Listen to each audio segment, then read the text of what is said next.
Good afternoon.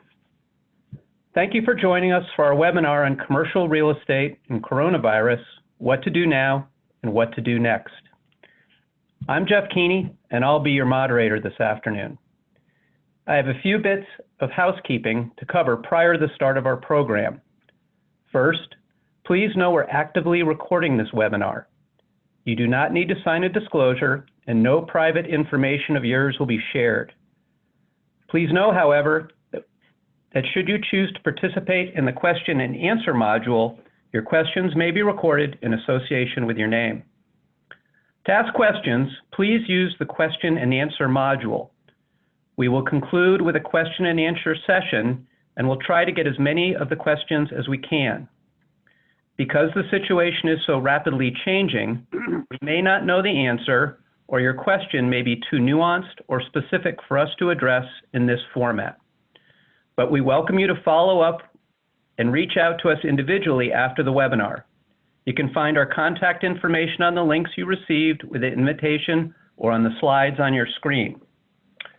We welcome any feedback you may have after this webinar.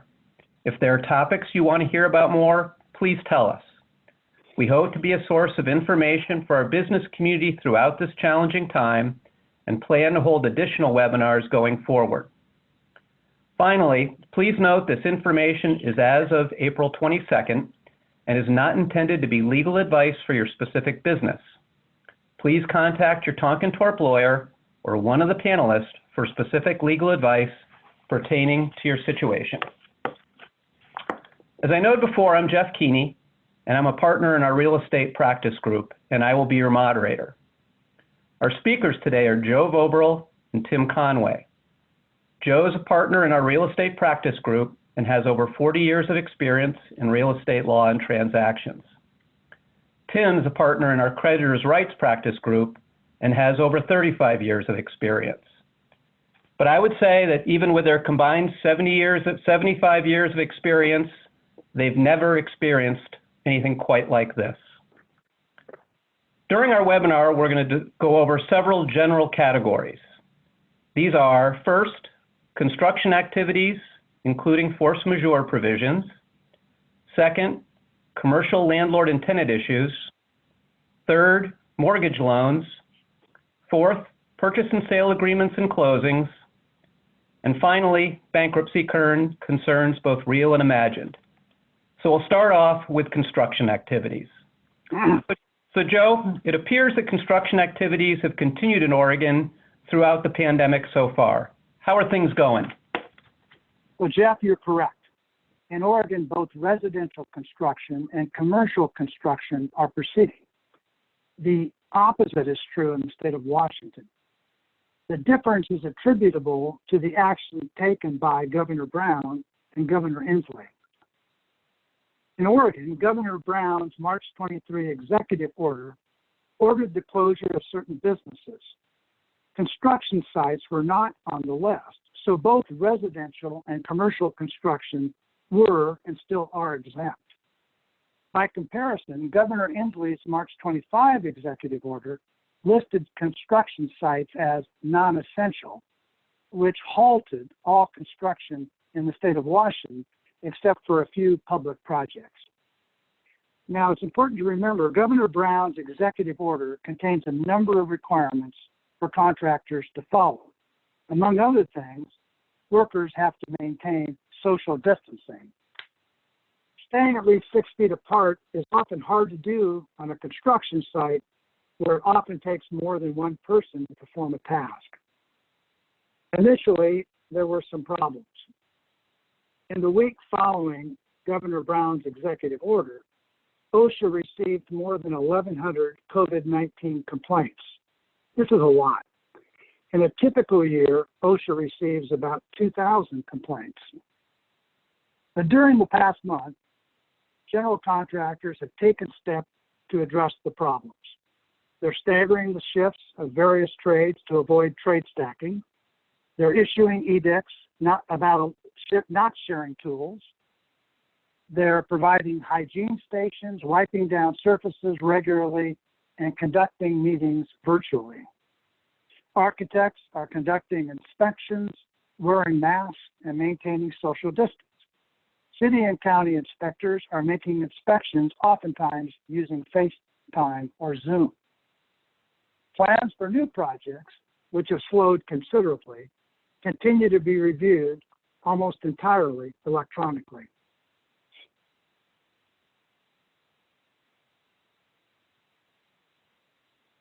Jeff?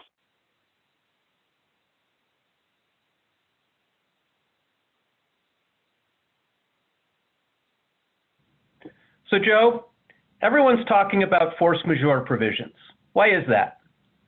Well, given the problems caused by the pandemic, everyone is looking at these provisions in the hope that it will excuse them from performing a contractual obligation, or at least give them more time to do it. Almost all construction contracts contain some form of force majeure provision. These provisions are often hotly negotiated, and as a result, they vary considerably. So it's important to look at the specific language of the provision.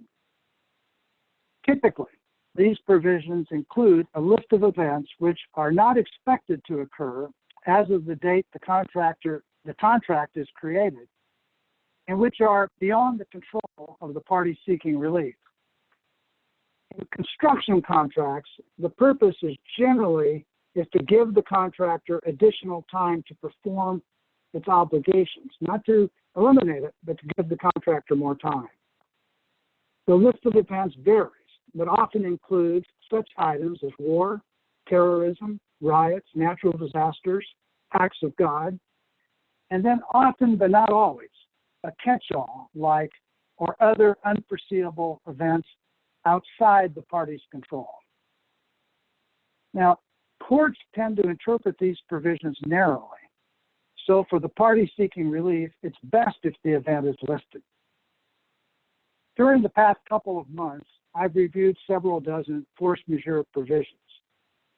I found only a couple that listed disease, epidemic, or pandemic as a force majeure event.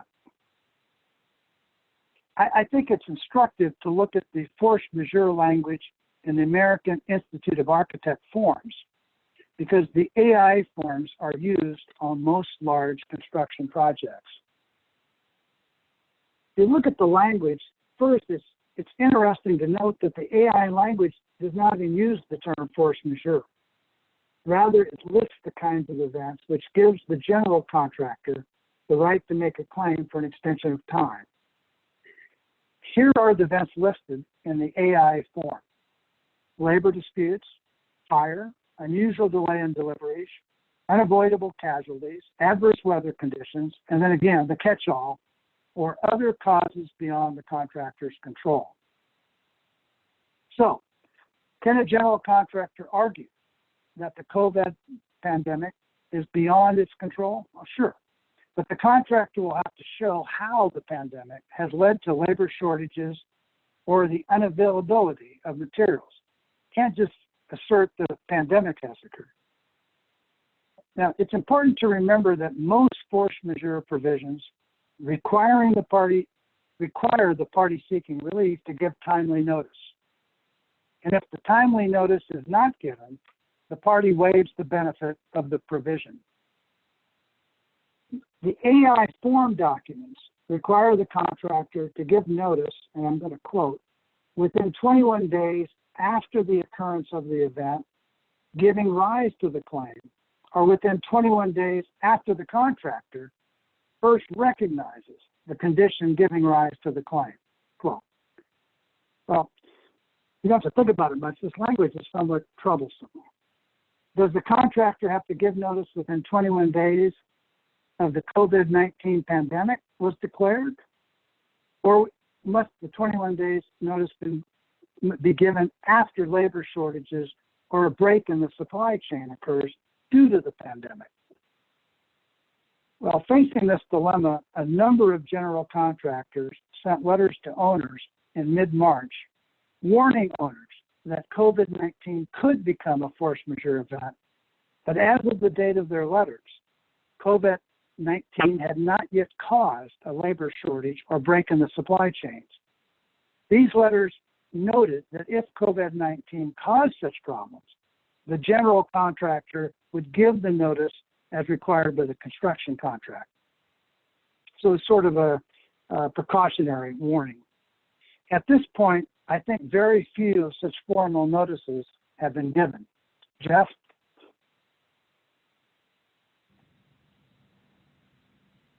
So Joe, what if the construction contract doesn't contain a force majeure provision? Are there still issues? Well, there are things the party can do. A party seeking relief may be able to rely on 3 common law doctrines: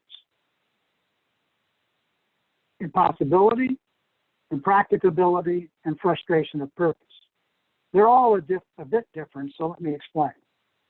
The doctrine of impossibility excuses a party from performing an obligation when it has become impossible to fulfill the obligation under any reasonable circumstances. It's just impossible. Impracticability excuses a party from performing an obligation when an unexpected event or circumstance exists which renders the performance of the obligation so unreasonably difficult or so expensive that it's not practical to require the party to perform the obligation. Frustration of purpose. This excuses the party's performance if the reason for the contract becomes nullified due to the unforeseen event. Now, keep in mind, even with the force majeure provision, if you're worried about coming in under the catch-all provision, these 3 common law doctrines would be available. Let me give you a few examples of how these doctrines might play out given the current pandemic. Example 1. In the state of Washington, where construction has been brought to a halt due to Governor Inslee's executive order, the general contractor might use the impossibility doctrine to argue for an extension of time.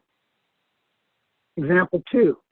If a break in the supply chain occurs due to COVID-19, which results in the loss of major material, example, steel from China, and the replacement material is prohibitively more expensive, the general contractor might seek a change order, and if the owner doesn't agree, the general contractor might use the impracticability doctrine to terminate the contract.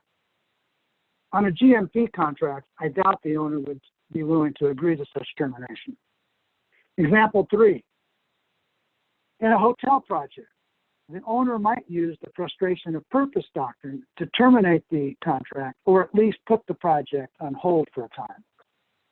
Now, I've been discussing these common law doctrines in the context of construction contracts, but these 3 common law doctrines are available as defenses in all contractual relationships.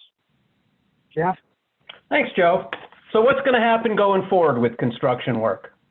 Well, first, I think we're all going to take a careful look at the force majeure provisions in our contracts. I'm sure future provisions will include the terms disease, epidemic, and pandemic as force majeure events. But that's not going to help with respect to the current COVID-19 problem because it's no longer an unforeseen event. We're going to have to add new language to specifically address the current COVID-19 crisis as well as future waves of COVID-19. And finally, I think owners and contractors are going to reconsider their existing supply chains. And I doubt many owners will be insisting on Italian marble, at least not for a while. Jeff, let's move on to commercial leases. During the past few weeks, there has been a lot of back and forth between commercial landlords and tenants. What kinds of things have tenants been requesting, and what have landlords been willing to do? Yeah, Joe. So we've sort of seen a couple different things, and a lot of it depends on whether the tenant is absolutely prohibited from using the premises they've leased, for example, in a mall or a shopping center, and those that have just suffered a loss of business. So the first thing we're seeing are requests for actual rent abatements. These have been coming primarily from national retailers. They politely refer to them as a requested rent holiday, where the rent's abated, it's never recovered, and the typical length of request that people are seeing is 3 months, April, May, and June, but with a caveat that it can be reconsidered at a future date.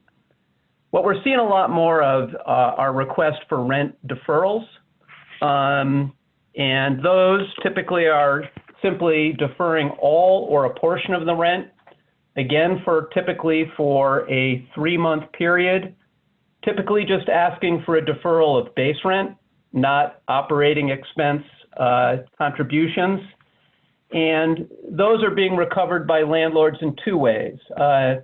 Either the amount deferred is going to be amortized over the balance of the term of the lease, usually starting on September 1st, or landlords are extending the terms of the leases by somewhere between 3 and 6 months to get a recovery of that amount. I think people need to be aware of these are being documented in all sorts of different ways, depending on the sophistication of the parties. If it's documented in a form of a lease amendment, you need to read it carefully. Some of the typical provisions that are being included by landlords are confidentiality clauses. In a shopping center, they don't want you calling up everyone on both sides of you and see what they're getting. Obligation to deliver sales reports. The landlord can monitor how big an impact of this is on your business. And finally, requiring that the tenant apply for governmental assistance. And you need to be careful to look at these because there's often a clause that says, if you violate any of these, if the tenant violates any of these obligations, the whole deal's off, the deferred rent is immediately due and payable. So you got to read them carefully. So Jeff, this is Tim. This is an area where bankruptcy law comes into play as well. In the bankruptcy world, when a company files Chapter 11 and seeks to reorganize, it has the option of assuming, in other words, keeping its contracts, or rejecting, which means terminating its contracts. That type of contract, an executory contract, includes leases. So in the bankruptcy world, the debtor gets to assume or reject, keep or terminate, the lease in its entirety. It does not get to pick and choose provisions of a lease. So one of the things I think people need to be careful of in this situation is not to succumb to the temptation of creating a separate document that has, say, a promissory note that says, I will pay back these 3 months of rent deferral over time, and here's a promissory note. Because if you create a document separate and distinct from the lease itself, the lease could be assumed in a bankruptcy, but the promissory note will be treated just like any other debt, which can often get paid bankruptcy pennies on a dollar. So the advice, I think, generally speaking, is any modifications, amendments, forbearance, anything like that should be part and parcel of the lease, and it be deemed a lease amendment or modification. Thanks, Tim. Tim and Jeff, the two of you have been describing a 2-party discussion, but in many cases, it should be a 3-party discussion. Don't forget about the landlord's lender. Before agreeing to any lease amendment or forbearance of rent, landlords need to take a look at their loan documents to make sure they are not violating one or more of the covenants. Quite often, provisions in trust deeds and assignment of lease documents require the borrower to obtain the landlord's consent prior to any lease modification. And if the borrower violates these covenants, it has the potential of converting to violating the non-recourse carve-outs in the loan documents, which makes the loan recourse. The last thing the landlord wants to do is to convert a non-recourse loan into a recourse loan, especially when the rental income on the property may be declining. Now, from the tenant's perspective, they need to be careful that they are not violating any subordination, non-disturbance, and a torment agreement they may have signed. Quite often, SNDAs contain a provision wherein the tenant agrees that it will not enter into any lease amendment without the lender's consent. Well, if the rent relief is in the short term, perhaps the tenant doesn't care.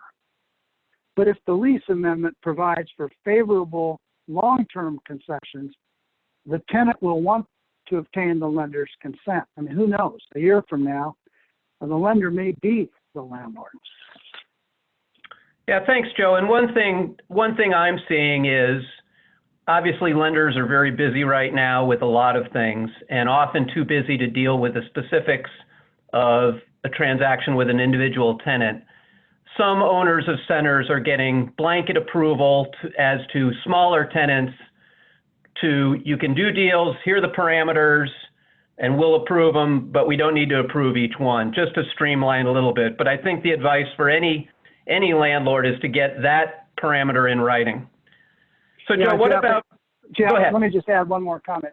And oftentimes in the loan documents, you aren't required to obtain prior consent on all leases, sometimes only on the larger leases or the ones that are material to the income of the property. So sometimes that's already in the documents. But again, the point is look at the loan documents.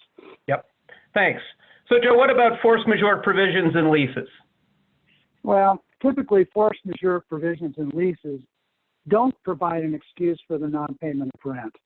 They usually pertain to the party's obligations of such things as building out the tenant space, the duty to perform maintenance and repair, those kinds of things. They allow for an extension of time. They typically don't eliminate the obligations. But in order to obtain relief from the payment of rent, I think tenants would be better served and get more traction by considering the three common law doctrines I discussed earlier. Actually, I don't think the impracticability defense will be very helpful to avoid paying rent, but I can see how the impossibility and frustration of purpose doctrines might be utilized. For example, if the tenant is a restaurant that is not allowed to be open for business, it seems to me the tenant could have a pretty good impossibility or frustration of purpose defense. But what if the tenant is still using the premises for takeout orders? Isn't the tenant still using the premises? Now, in analyzing these arguments back and forth between landlords and tenants with respect to impossibility or frustration of purpose, I think it's important to look at the actual permitted use clause in the lease.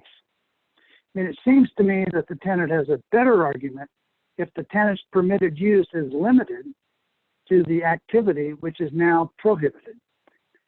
But if the permitted use clause simply states that the tenant may use the premises for any purposes allowed by applicable law, it seems to me that weakens the tenant's position. Jeff? Yeah, I would agree. So Joe, what's the impact of Governor Brown's April 1 executive order, which in essence placed a 90-day moratorium on evictions of tenants and termination of commercial leases? Well, Governor Brown's executive order states that commercial tenants cannot be evicted or their leases terminated for non-payment of rent, late charges, or any other service, charge, or fee. And this moratorium is in effect until June 30, 2020. It's somewhat unclear if the landlord can charge interest on the deferred amount if such is provided for in the lease, but I'm concerned that the language, quote, or any other service charge or fee, quote, may prevent the landlord from charging interest. Now, there are a few points to keep in mind when it comes to Governor Brown's executive order that I think are being overlooked. Number one, this is a deferral of the tenant's rent obligation, not a forgiveness. I think some tenants don't understand that. Come June 30, unless the executive order is extended, the deferred rent will have to be paid. Number two, under the governor's order, the tenant is required to provide the landlord with documentation or other evidence that non-payment is caused in whole or in part by the COVID-19 pandemic. This documentation must be provided within 30 days, quote, after the unpaid rent becomes due. So does this mean that the tenant has to provide such documentation every month? Well, in our view, it does mean that. And I'm sure that some tenants won't do this. Number three, the governor's order requires tenants to make partial payments to the extent the tenant is financially able to do so. I think this provision has been somewhat ignored. Number 4, the governor's order specifically states that the landlord may terminate the lease for causes other than non-payment. And I think it's clear that you can terminate. There's some question as to whether you're going to be able to get a court or the sheriff to execute an eviction. So given the governor's order, commercial tenants have effectively been given a 90-day rent holiday. And if lease charges or any other service charges or fees or interest do not have to be paid, I suspect that a significant number of tenants will not pay rent in May and June. During the years of the Great Recession, I spent the good part of each day meeting with Tim Conway to get advice for how the bankruptcy laws could be used by our clients, some of whom were landlords and some of whom were tenants. Tim, I have a feeling, here we go again. Yeah, we're going to get to see lots of each other. Given the fact that, many tenants are likely to take the rent holiday, what are some things the landlords should consider doing to protect their interests? So first off, landlords and tenants, quite frankly, both need to understand that this is a rent holiday for 90 days, and on day 91, the world isn't going to be back to the way it was before COVID-19. So thinking as we are here now, and a lot of landlords and tenants are doing this, they need to work together, and they need to work together not just with respect to the short-term impacts, but the long-term impacts. Businesses are going to be reopening, we know now, but they're going to be opening slowly. There's going to be a lot of rules and conditions upon what they can and can't do. Different businesses are going to be able to open sooner than others. So there's going to be a lot of unique circumstances, and every single landlord-tenant situation needs to be working now to anticipate what those are going to be for their tenants on the landlord side, and the tenants need to also understand the landlord's position and its difficulties making its mortgage payments and meeting its loan covenants. So step number 1, obviously, is to work together, collaborate, try to come up with an amendment that makes sense and a working relationship that makes sense, because nothing is worse for a landlord than to have a bunch of vacancies. There aren't going to be a lot of replacement tenants coming in the door. So an out-of-court workout is always better than a Chapter 11 or a bankruptcy process. So that's why number 1 advice is work together, work cooperatively, and think of the long-term impact, not just what's going to happen between now and when this 90-day moratorium ends. That being said, if you do want to terminate a lease and you want to do so at the end of the moratorium or thereafter, you can do so. But if you're going to do that, you need to think about it carefully with respect to the impacts in a bankruptcy. In a bankruptcy situation, the debtor company can either, like I said before, assume or reject its leases. If it assumes the lease, and the debtor gets to make that decision, it's their option, not the landlord's. So advice used to be, in the downturns, landlords terminate your tenancy as quickly as possible, and before bankruptcy was filed, so that you can get a replacement tenant in there. That advice isn't necessarily the advice we give now, because you can't get that replacement tenant. If you have a tenant who you terminate their lease with prior to the bankruptcy filing, and then you work out a new lease with that tenant during the bankruptcy, the damages associated with your pre-bankruptcy lease will just be another general creditor claim in the bankruptcy case, which will likely get pennies on the dollar. So it may well be better for your tenant to actually go into bankruptcy, you to restructure the lease in the bankruptcy situation than it would be to terminate and then try to get a new lease later. So that's something that you should work with Joe or a restructuring person on before you make that final decision. Another issue in bankruptcy is the claim amount. Bankruptcy claims of landlords are limited. They're limited based on a formula approach. It's usually 1 year of rent or 15% not to exceed 3 years. So you need to keep that in mind. Even if you have a tenant who's going to have a successful reorganization and pay a lot to its creditors, that does not mean it'll pay the full amount of any damages due to a landlord. There are special rules for landlords that have single asset real estate.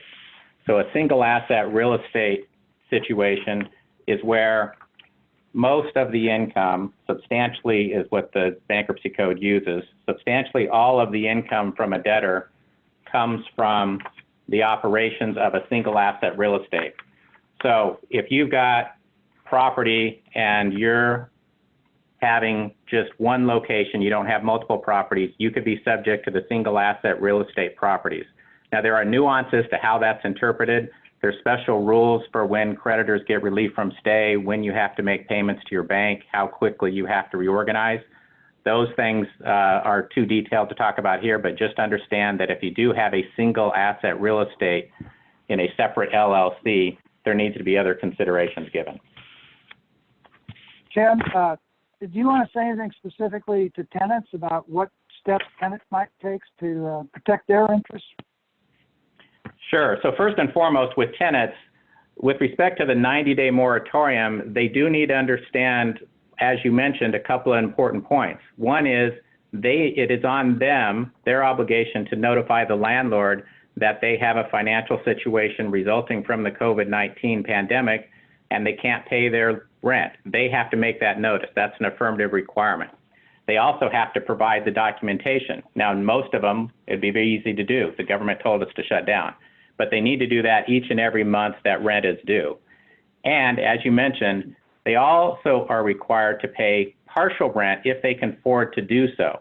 And that's an overlooked provision. So that may come into effect based on what we're seeing right now. So maybe people got their PPP loans, Payment Protection Program loans, and they're able to make payment this month, or at least a partial payment. They could do so. Maybe they didn't get it last month, so they get a full rent holiday last month, but this month they're going to be in this second round of funding for the loans, and they can make a payment or a partial payment. Or maybe they can't. Or maybe they'll be fully open by June, or maybe they won't. So everybody has a unique circumstance and situation, and they all need to take that into account. With respect to the bankruptcy side of things, tenants definitely want to file Chapter 11 before their landlord terminates their lease, because that way they have the option whether to keep that lease in place or renegotiate with the landlord or just to terminate that lease and find another location. So the advice with respect to tenants in that regard hasn't changed. The other thing, most importantly for tenants, is the old adage that cash is king, and this is for anybody filing bankruptcy. Preserving cash is absolutely critical at this point, and everybody needs to be thinking about that, and I'm sure everybody is, and that's why they're trying to get as much money as we can from the federal programs, from private capital or equity or wherever they can get it. Thanks. Tim? So Tim, this is Jeff. Were there any other changes to the bankruptcy laws that were included in the CARES Act? Sure. So the CARES Act modified a bankruptcy law that had gone into effect about 6 weeks prior to the CARES Act took over. So in February of this year, the Congress created a subchapter 5 of the Chapter 11, which basically is for small businesses. And it defines small businesses as debtors with debt approximately equal to $2.7 million. As soon as the CARES Act hit, they immediately modified that and increased it to $7.5 million. And what this new bankruptcy provision does for small businesses, it allows the Chapter 11 process to be accelerated dramatically and streamlined. So Chapter 11s are usually long and complex. This makes a Chapter 11 be more like a personal Chapter 13, which is you fill out a bunch of forms, you prepare your case fairly quickly, you have extra benefits with respect to how you pay creditors. Generally, it used to be under the old law, the February law, was 3 to 5 year time frame to repay creditors.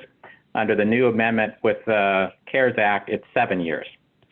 And there's a lot of benefit to this. It allows owners to keep their equity in circumstances where they might not in a larger case. But one of the downsides is there's a Chapter 11 trustee that actually runs interference between you and the creditors. You make your payments to that trustee. The trustee then makes the payments to your creditors. We don't yet know who our Chapter 11 small business trustees will be in Oregon because the U.S. Trustee's Office has not yet identified them. But that's another avenue. It'll be really helpful for small businesses. Again, $7.5 million of debt. to help them restructure and reorganize very cost effectively. Thanks, Tim. Joe, in the lease context, before we leave it, we haven't talked about business interruption insurance. Can landlords or tenants find anything here? Well, probably not likely. For the most part, such insurance has not been very helpful. Most business interruption insurance policies contain an exclusion for virus or disease. Certain business like restaurants, hotels, are more likely to have policies without such an exclusion. But everyone should review their policies to see if coverage is available. I know that some businesses have submitted claims even if there is an exclusion in their policy. And they've done that for 3 reasons, really.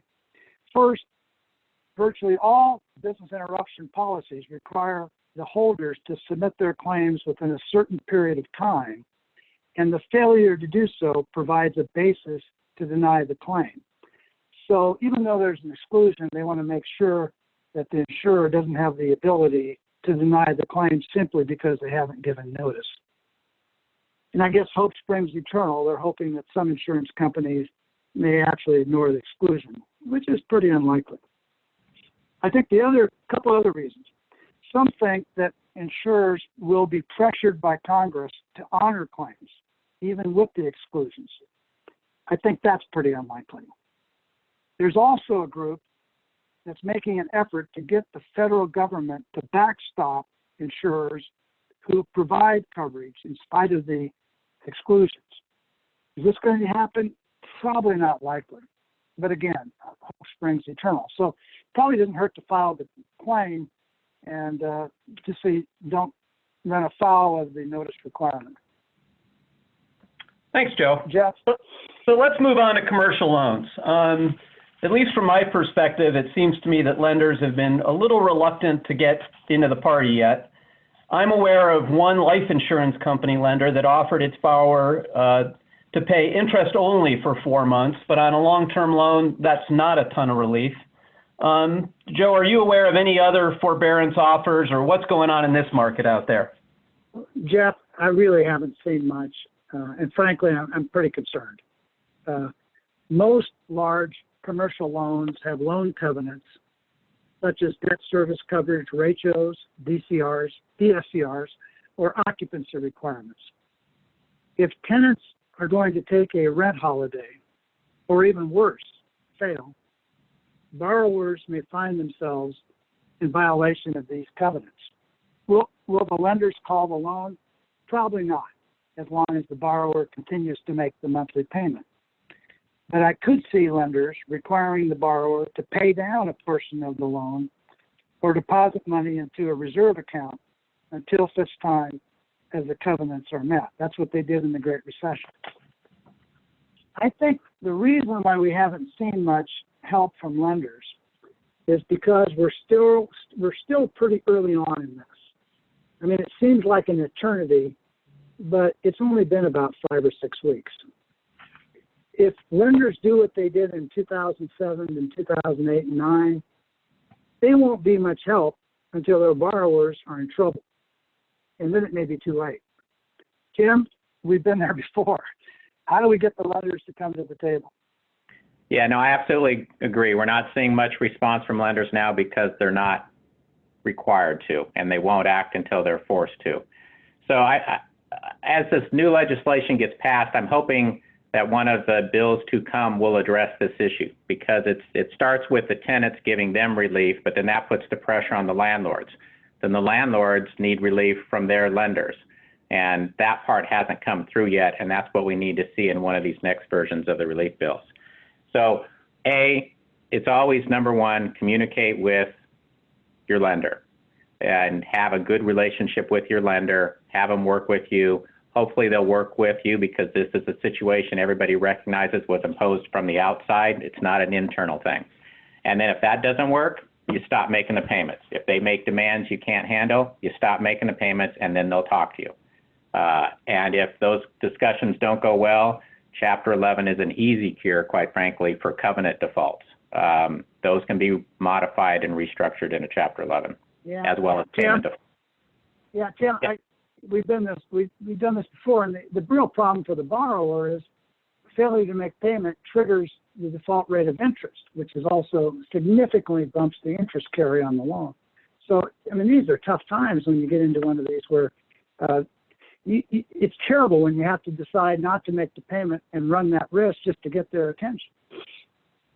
Yeah, it's not a good situation, and that's why you try to communicate. But again, at the end of the day, the bankruptcy code allows you to restructure the debt, both the payments, the terms, and the interest rate. And that's why Tim became one of my best friends in 2007.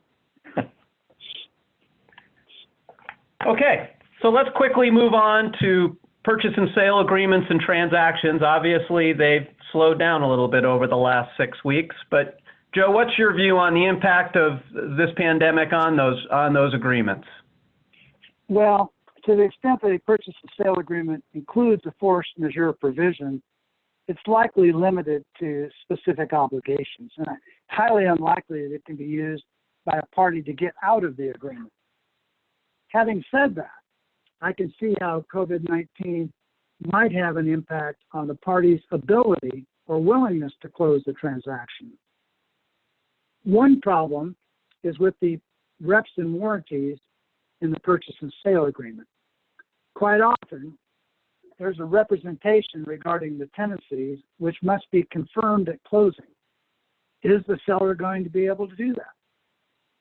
If a significant number of tenants are not paying rent and have vacated the premises, could the buyer argue that there's been a material change in the condition of the property and refuse to close? I don't know. In many purchase and sale agreements, the seller is required to provide tenant estoppel certificates as a condition of closing. Is the seller going to be able to provide those certificates? Most buyers have lenders, and they need the lender's funds in order to close. Typically, the buyer's loan commitment contains conditions that require a minimum amount of occupancy and rental income.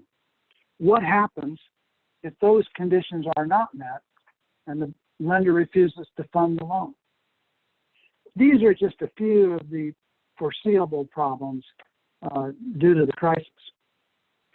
But Jeff, as you know, from a logistics standpoint, we've been able to close transactions, although we recommend adding an additional week to 10 days to get it done. Recording has not been a problem since most documents are filed electronically. Getting documents notarized has been the problem. In Washington, documents can be notarized electronically, not so in the state of Oregon. Title companies have been willing to send out mobile notaries, which, if you think about it, is probably runs afoul of the social distancing requirements, but they're doing it. Thanks, Joe. So on April 6th, the IRS issued some guidance notes regarding certain deadlines. Could you talk about some of the deadlines that may have been changed? Yes. On April 6th, the IRS issued a guidance notice extending the deadlines for opportunity zone investors and 1031 exchangers.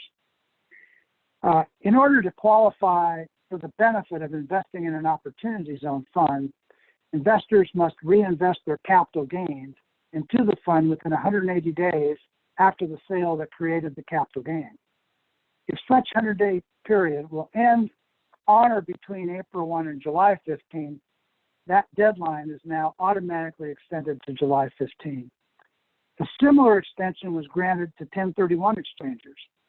If the 45-day identification period deadline or the 180-day deadline for closing on the replacement property falls between April 1 and July 15, the deadline is automatically extended to July 15. Thanks, Joe. So as we wrap up, what are your thoughts, Joe, on what's going to happen in the next couple months, the next 6 months, the next year? Jeff, what I'd like to do is, instead of giving you my view, is to do something else. Last week, I listened to a webinar that included a panel of managers whose companies own and operate large real estate portfolios located in the Western United States. So I'd like to just summarize what they had to say. They agreed that COVID-19 is likely to affect asset classes differently. They noted that there have been some societal trends and changes that, in their view, would be accelerated by the COVID-19 pandemic.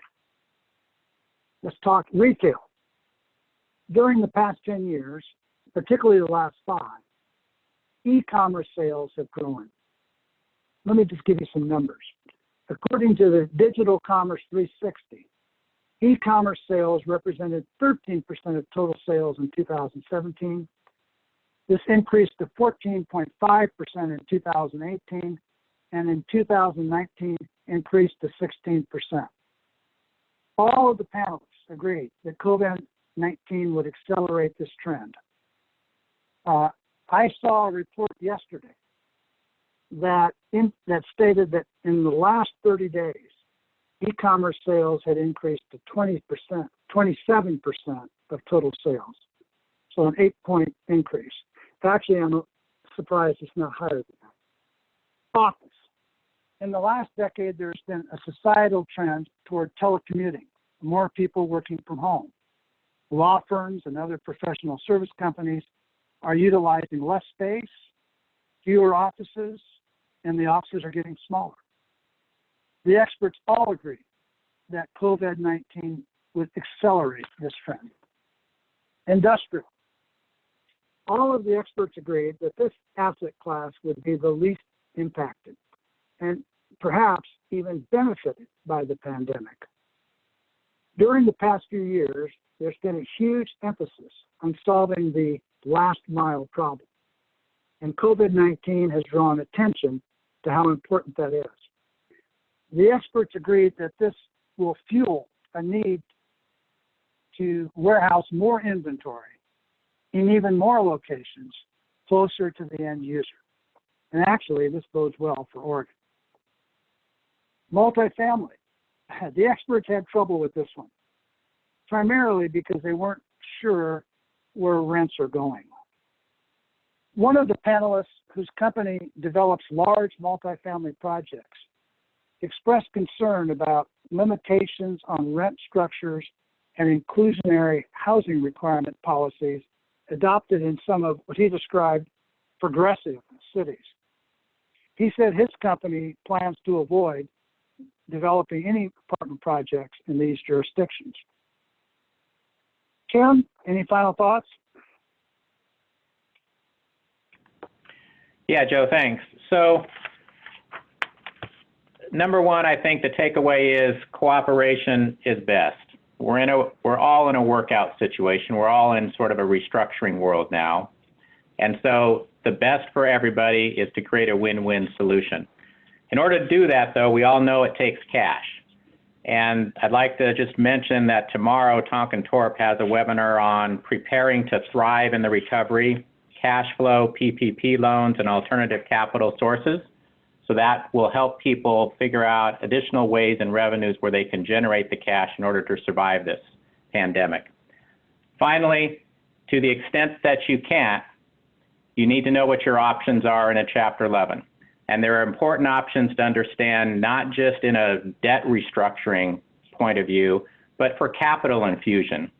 The timing of when you want to infuse capital can become critically important, and it is more valuable to infuse it at different points, and so you need to consult a restructuring professional before you take it upon yourself to infuse new capital in your business if there is any prospect that it won't survive. Thanks. Thanks, Tim and Joe. We've got about, 5-6 more minutes, and we've got a couple questions from our attendees. The first one for either Joe or Tim: what steps can commercial tenants take now to better position ourselves for future negotiations with our landlord?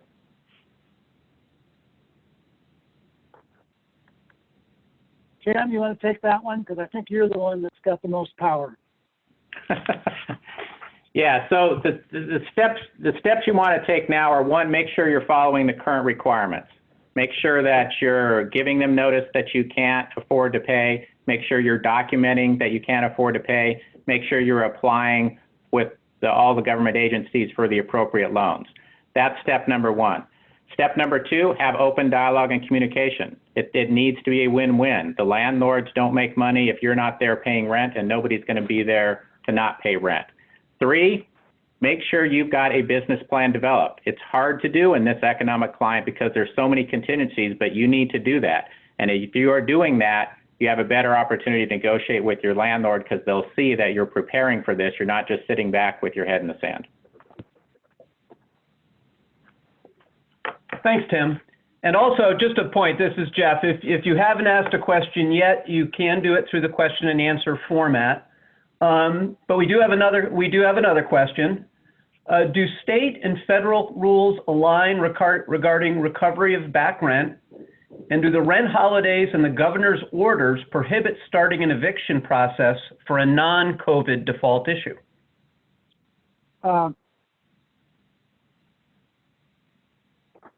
I'm not aware of any federal law that would override. In fact, I think there'd be a problem with it. Any of the state law restrictions, and I'm not aware of any federal provision that would give tenants, let's say tenants, a benefit or a borrower at this point. So any relief at this point is coming from state or cities. And what was the second question about the, I'm sorry, the second question was about eviction. I covered it in kind of a half sentence in my remarks. Yes, you can evict tenants for causes for defaults in the lease other than payment of rent. The problem is, I understand it's very difficult, if not impossible, to get the courts to issue the summons to evict. And I think there's some confusion as to whether they can do that, given the way the residential tenant moratorium reads. And so I think there's some confusion on that, and I understand some courts are reluctant to issue the summons. The second problem is, even if you do it, I think you're going to have a tough time getting the sheriff to execute and evict the tenant. I hope that answers the question. And I think that's right. This next question is interesting, especially after watching CNN last night and seeing what the governor of Georgia was doing and what his mayors were saying. And the question is, in these circumstances, which jurisdiction takes precedence? Local, state, or federal? Sorry. Well, I think the short answer is all three. Yeah, the short answer is you're a part of every single jurisdiction, and you need to follow the rules of all of them. Yeah, and that's the easy answer. I guess it's to the extent that they're in conflict. I guess if they're more onerous, I suppose you have to follow the most onerous one. I think there's always a question as to whether federal can preempt state law in this area. Article 10 issue, the Constitution. But the real problem is, as a practical matter, you have to follow all of them. So if the state has one restriction and the city of Portland adopts a more restricted provision, it seems to me you got to follow the city. And I'll add to there, the reason you need to do so is further litigation. We're anticipating a lot of litigation coming out of this at the end of the day, because that's what happens. And people will be pointing the finger at somebody else. So if you aren't following the safest, more stringent standards, then you will be potentially a target for somebody who may come down with a disease. The other thing I didn't mention is in the Governor Brown's moratorium, a landlord who violates it is subject to a Class C misdemeanor. So, I mean, there are some civil penalties available, criminal in that case. I think that sort of gets us to our next question.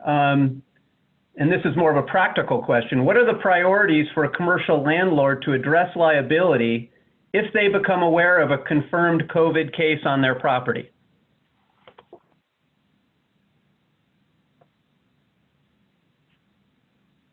I'm not sure, Jeff. I don't think I can answer that question. Our employment lawyers, I know, have given There's some good Q&As given out by our labor and employment group that I think would probably best answer that question. Yeah, I think that's right, and I think there are some other webinars that they're offering that that will be addressing that. I think we've got time for one more, and this I think is a Tim question. And the question is this: due to the anticipated downturn in the commercial real estate market by 40% or more, would it be better to go with Chapter 11 or try to shed some debt tied to the property if the margin is near that 40%? So that's a good question, but it's also very specific, and there's not just a blanket answer. So what I would suggest is talking with a restructuring professional. We need to look at your balance sheet, look at your projections, look at the current environment and what we anticipate may or may not happen, and then come up with a game plan. And I think that's true for a lot of businesses now. Whether you think you're going to need restructuring or not, if it's a possibility, talk with a restructuring professional and know what your options are. But the specifics of any particular company, we need to get into the details. Thanks, Tim. Well, we are now reaching the end of our hour, and I don't think we have time to get to any more questions. So first and foremost, thank you, Joe and Tim, for your efforts in putting this together, and to our attendees for joining us today.